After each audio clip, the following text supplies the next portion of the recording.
খান sir ভারতের শিক্ষাজগতের এক iconic ব্যক্তিত্বের জীবনী।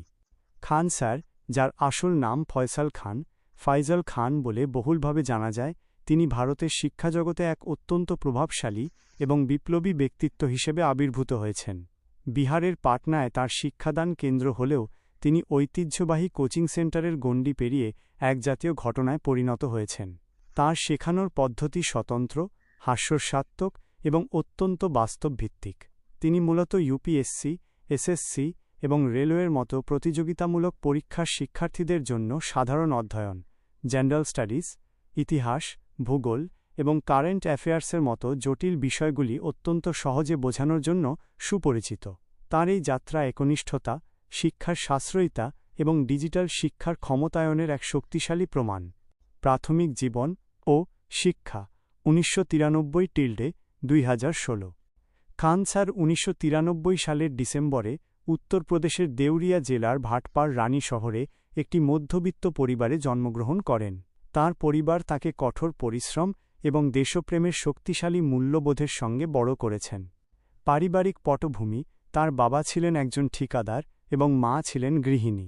তাঁর জীবনের ওপর সবচেয়ে গুরুত্বপূর্ণ প্রভাব ফেলেছিলেন তাঁর বড় ভাই, যিনি বর্তমানে ভারতীয় সেনাবাহিনীতে একজন অফিসার।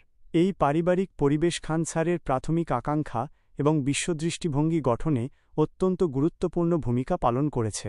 স্কুল জীবন: তিনি ভাটপাড় রানীর পরমার মিশন স্কুল প্রাথমিক ও মাধ্যমিক শিক্ষা সম্পন্ন করেন। একটি মধ্যবিত্ত পরিবারের আর্থিক সংগ্রাম থাকা সত্ত্বেও তিনি শিক্ষায় তীক্ষ্ণ বুদ্ধি এবং গভীর কৌতূহলের জন্য পরিচিত ছিলেন। সামরিক আকাঙ্ক্ষা: তার ভাইয়ের দ্বারা অনুপ্রাণিত হয়ে খান স্যার প্রথমে ভারতীয় সেনাবাহিনীতে যোগ দিতে চেয়েছিলেন। তিনি ন্যাশনাল ক্যাডেট কর্পস (এনসিসি) এ সক্রিয় ছিলেন এবং সৈনিক স্কুলের ভর্তি পরীক্ষায় অংশ নিয়েছিলেন, যদিও সফল হননি। তিনি ন্যাশনাল ডিফেন্স একাডেমির (এনডিএ) জন্য প্রস্তুতি নিয়েছিলেন, কিন্তু শারীরিক সমস্যার কারণে নির্বাচিত হননি বলে জানা যায়, যা তাঁর সামরিক স্বপ্নকে বন্ধ করে দেয়। উচ্চশিক্ষা: তিনি পিছপা না হয়ে শিক্ষাজগতের দিকে মনোযোগ দেন। তিনি মর্যাদাপূর্ণ এলাহাবাদ বিশ্ববিদ্যালয়, বর্তমানে প্রয়াগরাজ বিশ্ববিদ্যালয় এ উচ্চশিক্ষা গ্রহণ করেন, যেখানে তিনি একাধিক ডিগ্রি অর্জন করেন। স্নাতক, বিএসসি, স্নাতকোত্তর, এমএসসি, ভূগোলে স্নাতকোত্তর, এমএ ইন জিওগ্রাফি, ভূগোলে তাঁর অ্যাডভান্সড ডিগ্রি সহ তাঁর এই বৈচিত্র্যময় শিক্ষাগত পটভূমি পরবর্তীকালে সাধারণ অধ্যয়নের ক্ষেত্রে তাঁর শিক্ষণ দক্ষতার ভিত্তি তৈরি করে। শিক্ষকতার পথে এবং খান স্যার এর জন্ম 2017-2019। শিক্ষা সমাপ্ত করার পর খান স্যার তাঁর শিক্ষকতার ক্যারিয়ার গড়তে বিহারের পাটনায় চলে আসেন।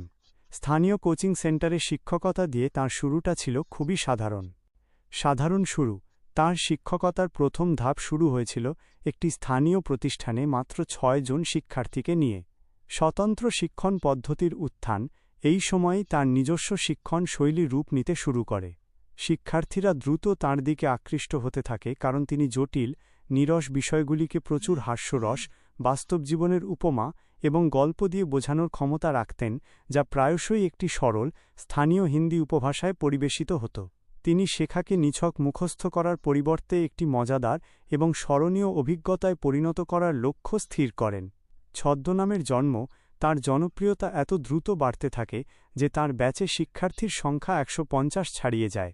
এতে নাকি কোচিং সেন্টারের মালিক চিন্তিত হয়ে পড়েন।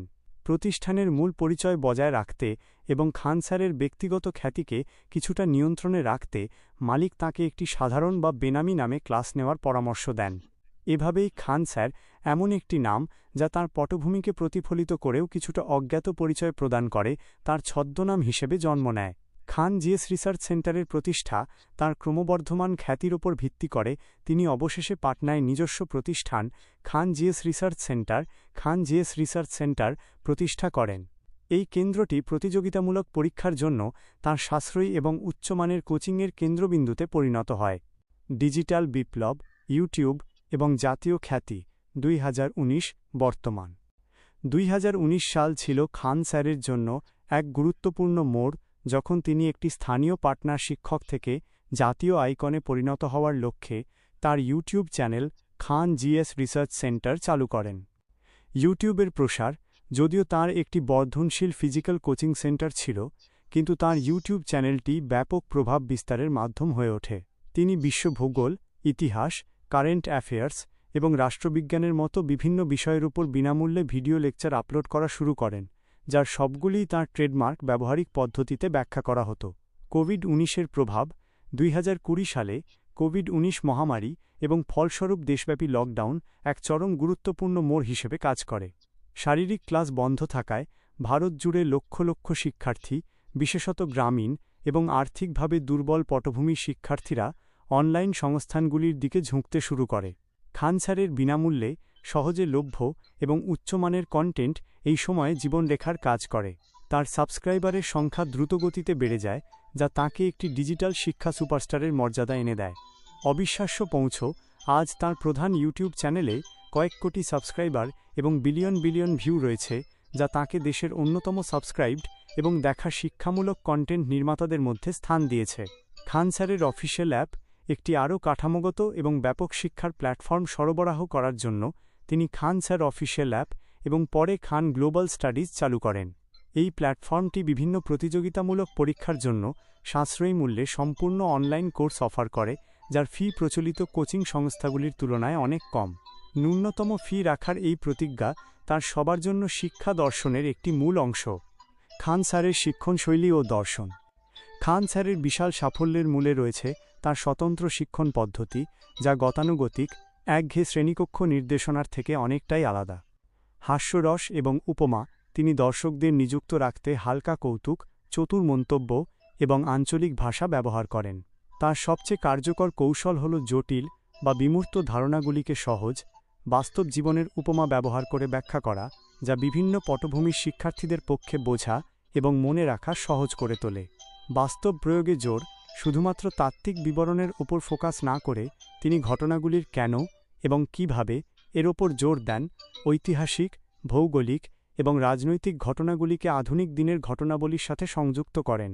সাশ্রয়িতা একটি মিশন, তার মূল লক্ষ্য হল শিক্ষাকে গণতান্ত্রিক করা।